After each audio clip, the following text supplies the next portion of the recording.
చూడుము, నా ఎర్రచేతుల మీదనే నిన్ను చెక్కి ఉన్నాను.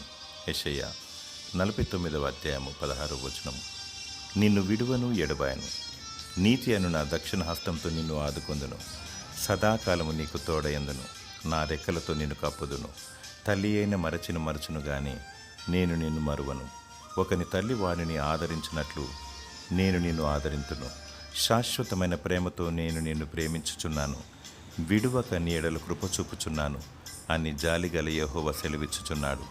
నీవు రక్షణ అనుభవం కలిగి పరిశుద్ధముగా జీవిస్తూ పవిత్ర హృదయం ఉంటే, దేవుని యందు భయభక్తులు ఉంటే ఇవన్నీ నీకు ప్రాప్తిస్తాయి. దేవుని స్తుతించు, ఆయనను ఆరాధించు. దేవుడు తన వాగ్దానాలన్నిటినీ నీ పట్ల నెరవేర్చునుగాక. ఆమేన్.